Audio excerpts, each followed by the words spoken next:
네, 응보선의 출발새 아침 4부 시작합니다. 경북 구미 3세 여아 사망 사건 수사 계속 진행됐는데 물론 DNA 검사 결과 나왔고 그럼에도 불구하고 여전히 미궁입니다. 자, 이 사건 도대체 뭐가 가장 핵심인 건지 들여다볼수록 아직까지는 잘 보이지 않는데 자, 구자령 변호사와 함께 그래도 좀 들여다보겠습니다. 구 변호사 안녕하십니까? 네, 안녕하세요. 구자령 변호사입니다. 아니 근데 지금 보면 DNA 검사 결과요. 네. 이것만 봐서는 지금 성모 씨 네. 이분이 거짓말한다 이렇게 봐야 되는 건데. 네. 근데 혹시 이분이 거짓말하지 않고 DNA 이게 검사가 오차가 있을 수 있는 가능성 있지 않나요? 어떻습니까?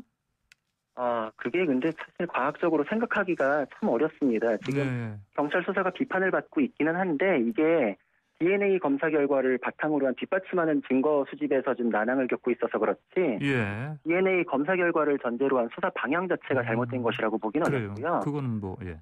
예, 그리고 사실 과학적으로 따져봤을 때는 우리나라 과학수사 기법 중에서 가장 신뢰받는 게 DNA 검사입니다. 예. 오차율을 100억 분의 1 정도로 보고 있는데 이 사건은 친모 석 씨한테 연달아 4번 했고 딸 김 씨하고도 하고 딸 김 씨의 전 남편하고 관계에서도 했는데 예. 이 DNA 검사가 연달아서 모두와의 관계에서 다 잘못됐다. 이것까지 성립이 돼야지 지금 친모 성모 씨 주장이 맞는 것이 되기 때문에 예. 과학적으로 그런 가능성은 생각하기가 어렵고 예, 그러면 네. 지금 이제 거짓말 하고 있다. 이런 쪽으로 지금 당연히 여전히 심증인데 물론 DNA는 또 증거라고 할 수도 있겠고. 그렇죠. 근데 그러면 거짓말 탐지기 수사 이거 해야 되는 거 아니냐? 근데 탐지기 수사 했다는 얘기도 나왔고 보니까. 근데 했다는 보도가 나왔었는데 그 직후에 이제 경찰이 하지 않고 다른 사람에게 했다 이렇게 좀 정정을 했었고요. 그래요? 예, 그래서 이제 지금도 이제 그래서 실시해야 되는지에 대해서도 이제 논란이 있는데 예. 결론적으로는 사실 거짓말 탐지기 검사는 DNA 검사하고는 좀 차이가 많이 있습니다. 그래요. 예, DNA 검사는 신뢰성이 굉장히 높아서 완전한 과학 영역으로 평가받기 때문에 형사법적으로도 단독으로 증거 능력을 인정받거든요. 그런데 예. 거짓말 탐지기 같은 경우에는 그 정도 수준에 이르렀다고는 아직 평가를 못 받기 때문에 그래요. 예. 형법적으로도 단독으로 증거 능력 인정받는 게 굉장히 제한적이고 또 인정되더라도 간접 증거로만 평가가 됩니다. 예. 그래서 아마 요거는 실시 여부도 또 피의자의 동의 여하에 달려있기 때문에 예. 반드시 시행돼야 될 사항은 아닙니다. 지금 또 혈액형을 봐서도 이게 이를테면은 그 딸이죠. 그 딸을 B 씨라고 할게요. 그 B 씨가 그 숨진 아이 있지 않습니까? 네. 아이의 어머니일 수가 없다. 이런 결과가 네. 나오긴 했는데. 예. 자, 그럼 이런 관계가 봤을 때는 혹시 이게 그 친모와 딸 공모 관계 아니냐 이런 얘기 나오는데 좀 어떻습니까?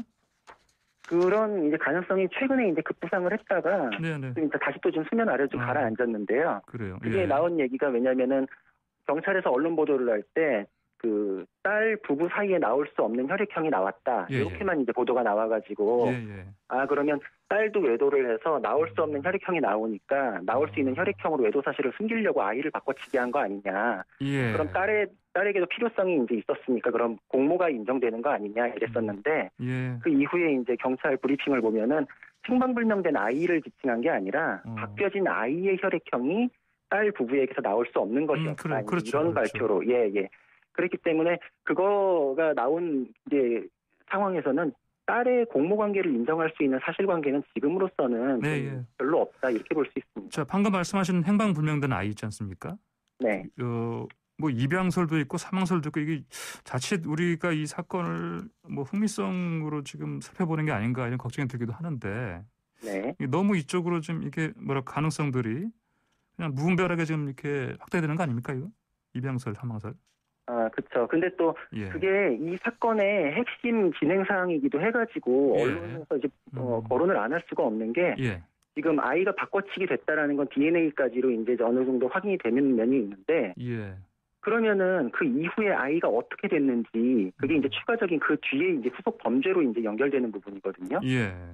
친모에 대해서는 약식죄로 지금 이미 구속이 돼 있기 때문에 그 부분에 대해서는 어느 정도 혐의가 소명돼 있기 때문에 경찰 수사도 그 아이의 행방과 관련해 그 아이의 안위나 생존 여부에 좀 맞춰져 있는 면이 있습니다.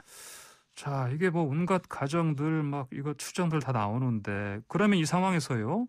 네. 두 모녀가 만약에 그 경찰이 지금까지 뭐 수사에서 밝힌 것과 달리 뭐 이를테면은 아이가 원래 당초 뭐 사실은 성모 씨의 얘기처럼 낳지 않았다. 이게 사실이라면 두 모녀가 좀 뭐 어떻게 자신의 입장을 변호해야 되는 게 맞겠습니까? 만약 그렇다면. 만약 그럼 이제 구 변호사께서 이 두 분 변호를 맡으셨다. 일단 제가 변호를 맡았다고 가정을 했을 경우에는 증거관계를 살펴봐야 되는데 DNA 증거는 사실 넘어서기가 쉽지 않습니다. 가장 유리하게 구성하는 것도 넘어설 수 있는 증거들을 넘어서고 넘어설 수 없는 거는 이제 조화롭게 이제 포섭을 하는 방식이 돼야 되거든요. 그렇기 때문에 DNA 결과가 잘못됐고 지금 아이는 한 명이었다라고 주장하는 것은 아마 받아들여지긴 주장은 가능하지만 받아들여지기는 어려울 것으로 보이고요. 가장 유리하게 구성을 하려면 아마 딸의 입장에서는 바뀌어진 거는 몰랐다. 그래서 이제 행방불명된 아이에 대해서는 죄책을 다 면하는 식이 되고 그리고 바뀌어진 아이에 대해서는 나중에 처음엔 몰랐지만 나중에 어느 시점에서 알게 됐다. 그래서 나는 어차피 재가를 하려고 마음 먹었으니 내 딸도 아니고 친딸인 어머니께서 친모가 키우십시오. 이렇게 하고서 이제 인계를 하고 나왔다. 이런 주장을 할 경우에는 지금 이제 사망한 것으로 발견된 아이에 대해서도 자신의 이제 양육이나 보호 의무가 면해지는 걸로 볼 수 있는 여지가 생기거든요. 그래, 딸의 입장은 그렇고. 그렇죠. 딸의 입장은 그렇고. 그러면 만약에 구 변호사께서 그러면 그 어머니 석 씨 있지 않습니까? 48살. 석 씨 입장이라면 어떤 변론이 가장 유리하겠습니까? 사실 안타깝게도 지금 현재 상황이 석 씨에게 가장 유리한 게 사실입니다. 아마 석 씨도 그걸 느끼고 있어서 그러지 않나 싶은데 DNA 검사를 넘어서기는 어렵기 때문에 아이가 둘이라는 거는 전제가 되는 것이고 법원에서도 아마 인정될 것으로 보이는데 그 경우에는 그러면은 행방불명된 건 약취죄까지는 지금 혐의가 이제 소명이 됐거든요. 근데 그걸 벗어나기 위해서는 부모 2명의 동의를 얻었다라는 것이 입증이 되면은 범죄가 성립이 되지 않습니다. 그런데 딸에게서 동의를 얻었다는 주장을 해도 딸의 전 남편에게서는 동의를 얻었다고 지금 주장할 수 있는 상황이 아니거든요.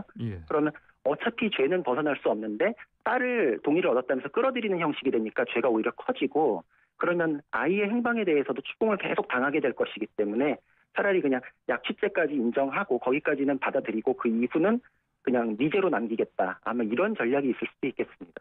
아, 그렇습니까? 그러면은 과거 이전에 그 구 변호사께서 변론 맡으신 것들이라든지 다른 사례들을 봤을 때 방금 말씀하신 그 상황으로 갈 수도 있는 가능성 좀 높아 보입니까?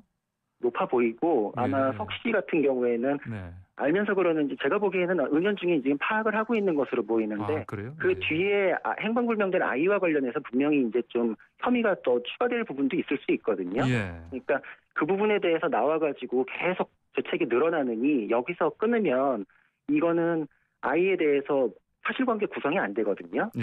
그게 차라리 가장 유리하다 이런 생각을 하고 있는 것 같습니다. 공소장에서도 사실관계가 굉장히 특정되지 않으면은 그 첫 단계부터도 법원에서도 좀 넘어서기가 어렵거든요. 그러니까 이제 피고인 입장이 된다면 방어권 행사인 지금 상황이 가장 유리하다. 아마 이런 생각을 하고 있을 것으로 보입니다. 알겠습니다. 구 변호사님 오늘 말씀 여기까지 듣겠습니다. 고맙습니다. 감사합니다. 네, 지금까지 구자룡 변호사였습니다.